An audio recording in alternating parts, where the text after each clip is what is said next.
Okay,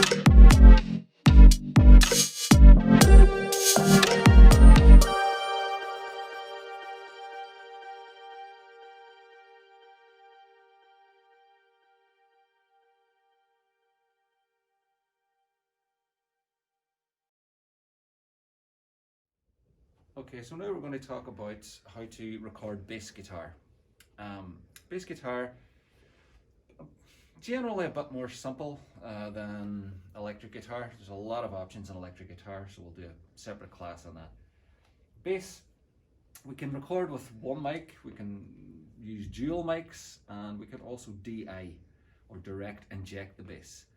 And that's where we completely bypass the amplifier stage and speaker stage and just take the direct sound from the bass itself.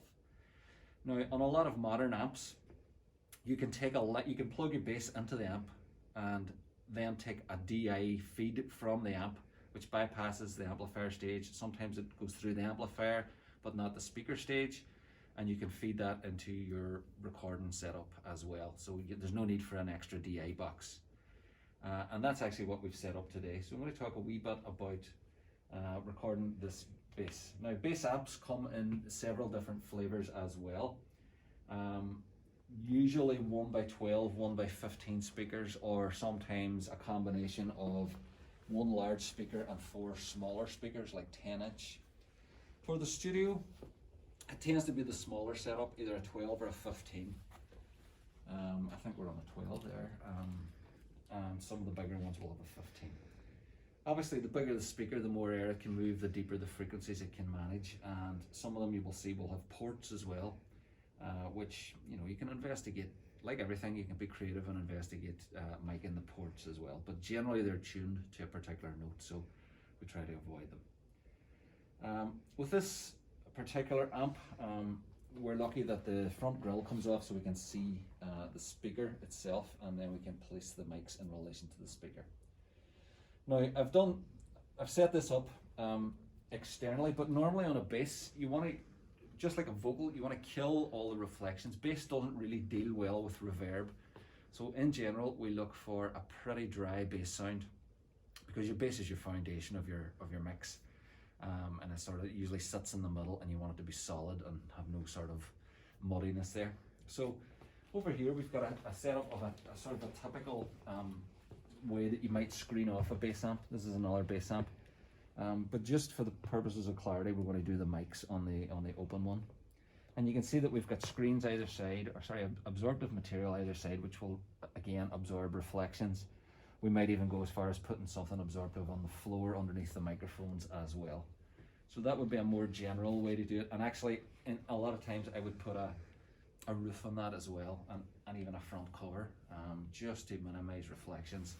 And also if you're recording with other instruments in the room, like drums or guitars, you want to minimize the amount of bass leaking onto your other mics, because bass in general has the most power. Okay, it's the loudest thing in the room, so that's the reason for that. With this setup, we're going to listen to a few different examples. Now, I've set up 2 mics in the front. I've set up one dynamic mic, which is the AKG D112. It's a specialized mic in that it responds to bass frequencies much better than most normal mics. Something like your standard 57 does not have a good frequency response on the bottom end, so you really want something that's going to capture the bass. And then also I've got a ribbon mic here as well, and this particular ribbon mic I have found has got a particularly nice bass response as well. So we can use one, or we can use a combination of both, or we can use also the DI. And you'll see on the back of the amp here, this amp has got a feed out directly into one of the mic channels on the desk. So that's our DI output, and that bypasses all the amplifier stages and gives us a clean sound. And there's a couple of advantages to that. Not only does it completely do away with the need to remove reverb, but it also gives you a second chance at processing the bass sound. So you can use things like amp simulators or bass amp simulators on the DI'd sound. So you get a second chance at recording. Okay, so it's generally a good idea to record both. So now we're going to have a listen to a couple of the different sounds, and we're going to start off with the sound of the single dynamic mic, the D112, on its own.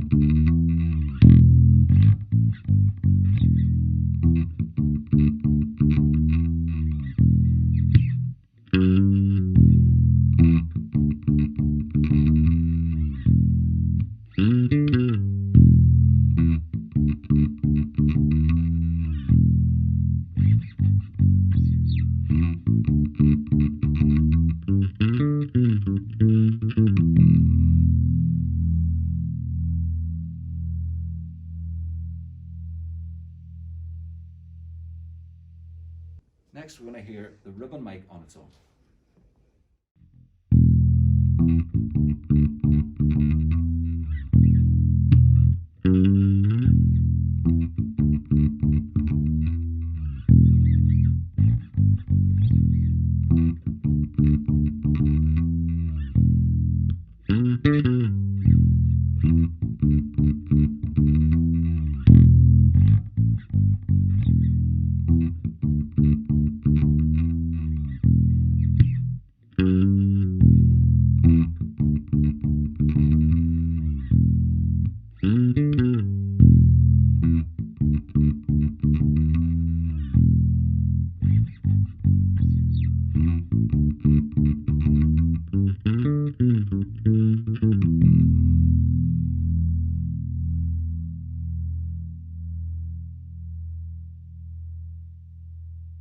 Okay, so now we're going to have a listen to the two mics in combination. Now, you'll notice the way I've set these mics up is very particular.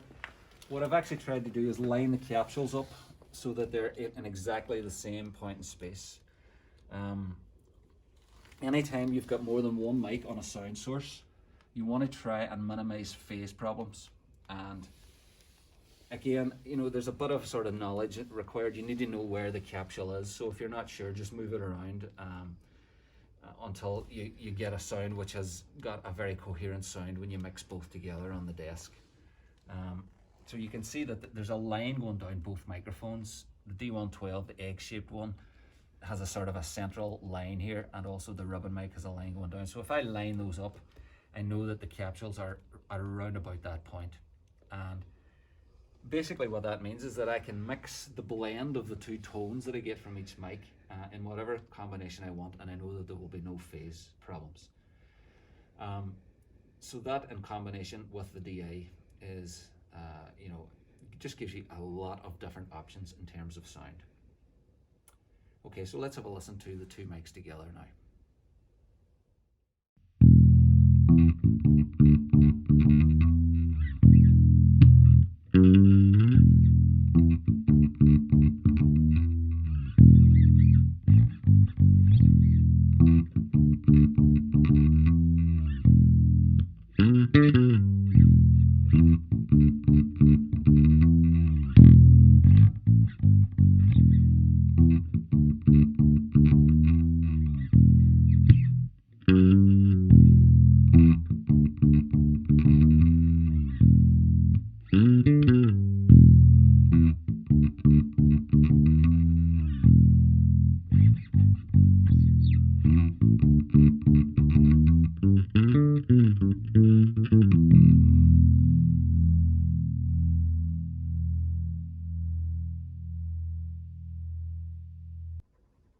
So the last option is the DI sound itself. And the DI sound, generally what you'll find is that it might lack a wee bit of realism, but it'll be very clean, and it'll have a lot of maybe an extra bit of bottom end and sometimes an extra bit of top end. Now that can work for some genres, and for other ones it's completely inappropriate. So again, it's up to yourself to decide what works for you. So we'll have a listen to the DI on its own next.